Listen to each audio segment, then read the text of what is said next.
For many years, men like me have experienced the stigma of toughing it out and not talking about our mental health with each other, with our friends and family, and with a professional. That stigma, thankfully, in recent years has begun to fade. And June is Men's Health Month. And here to talk about the mental health side of our overall health is Carrie Krawiec, a therapist with the Birmingham Maple Clinic. Carrie, thanks for being with us today. Thank you. Appreciate having you on. So it is, of course, as I mentioned, it's Men's Health Month. Many people, when they think about health, they think about the physical side of health, but they all often think about the mental health side. Specifically for men, can you talk about the importance of maintaining the mental health side and how the reluctance, mostly due to stigma in the past, has hampered men's overall health because of their mental health state? Absolutely. So men are very likely to suffer from depression or anxiety. In fact, men are more likely than women to die by suicide, and the suicide rates amongst men are growing and have been growing since the early 2000s, whereas right now it's the seventh leading cause of death, right? So it is so important, just like any physical health issue, to address it, take care of yourself, and seek a professional when necessary to prevent unavoidable deaths or worsening of symptoms. There is, of course, there's the stigma about mental health issues that make it hard for men to seek treatment, but there's also, like you said, there's maybe not so much, even if men have been getting therapy, of course, our practice is very busy and we see a ton of men, they might not be talking about it. You might not know that your dad or uncle or even anybody from the generations before you have seen therapists or have gotten professional treatment. And so not just the stigma sort of socially, but even amongst our families being a little more open that this is totally normal and that talking can be helpful.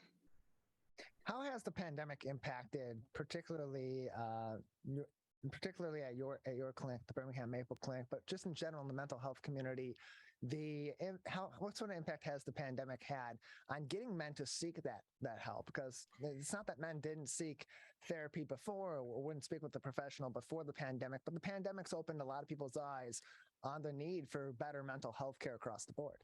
Sure. Well, certainly even in normal kind of times, non-pandemic times, the factors that really precipitate mental health issues would include social isolation, substance use, unemployment, other stresses or traumas. And of course, during the pandemic, we were experiencing much more of all of those. So there was definitely an opportunity to say like maybe mood issues that were kind of low level were definitely spiking during that time. Access across the time of the pandemic has really been an improvement. You can seek treatment from the privacy of your home. You could see somebody from your car or anywhere else, and so that's really made it, instead of having to sort of traverse into an office and maybe risk running into somebody, people feel much more private and able to access treatment and at all hours of the day. Actually seeking that help and asking for help if you are in need of it, or you're dealing with something related to your mental health, it's difficult for a lot of people. But for men, is there any sort of psychological predisposition that makes that tougher for them, or is it really just the social aspects that have seemed to make that process, which is tough for most people, I would presume, more difficult specifically for men? Yeah, I can't speak to that specifically, but I would guess that it's something like we say both nature and nurture, right? That maybe women, based on our behavior and what the behavior we see in other women, are perhaps more likely to talk to each other about issues and problems. So I couldn't speak to whether that's necessarily genetic, but my guess is that there's probably two things at play. And of course, they're on a continuum for all people. I think that when it comes, like you said, to seeking help, to just the social norms about not asking for help, toughing things out, doing things on your own.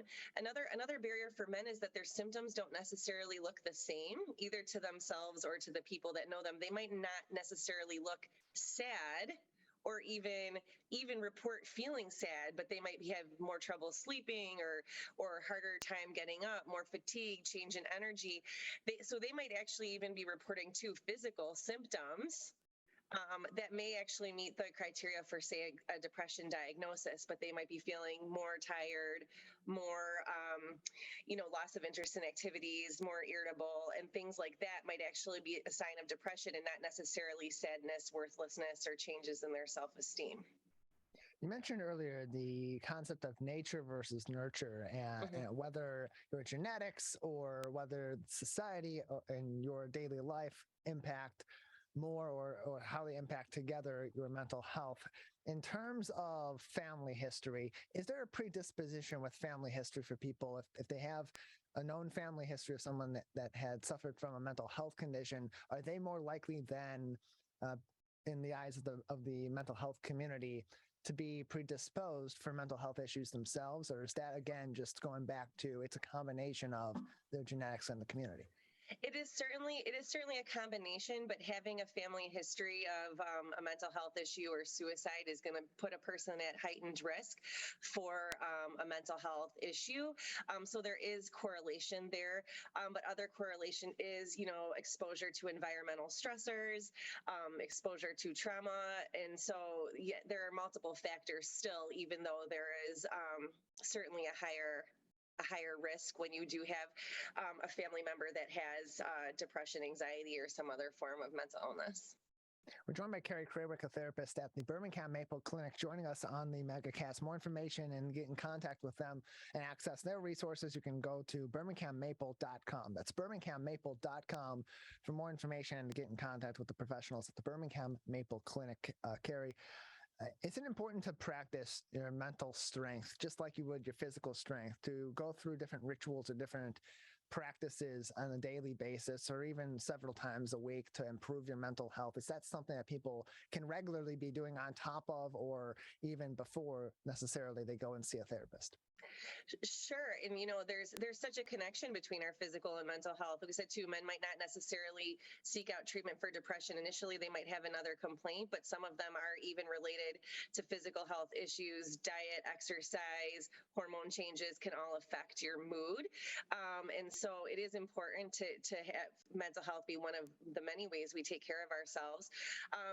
Talking to people, whether it's a therapist or whether it's someone close to you, is good for both your physical and your mental health as well. That talking to someone during periods of stress is shown to release comforting hormones, to improve oxygen flow without the body, to lower our heart rate.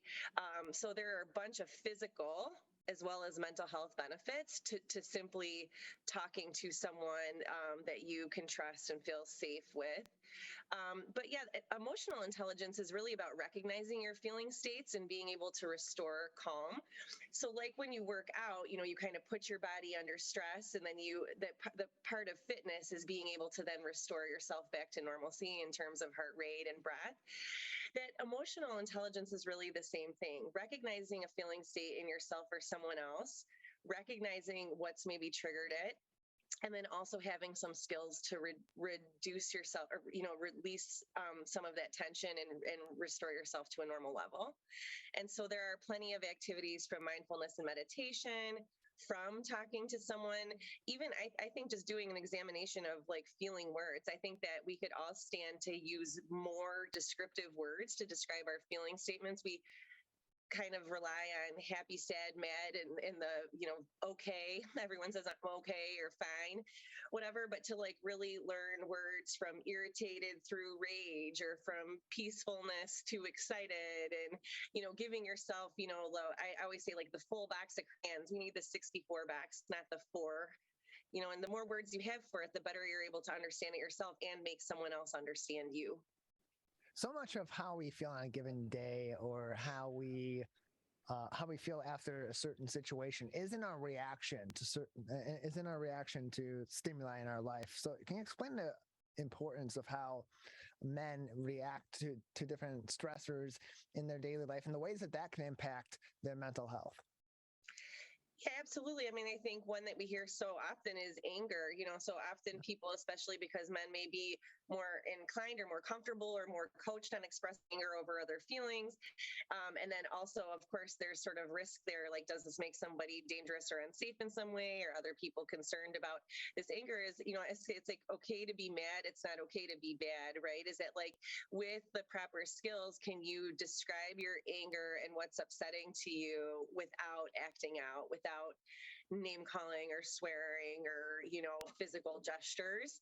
That would really be a sign of health, right? That the anger itself is a completely acceptable emotion. It's just how it's displayed that becomes concerning at times.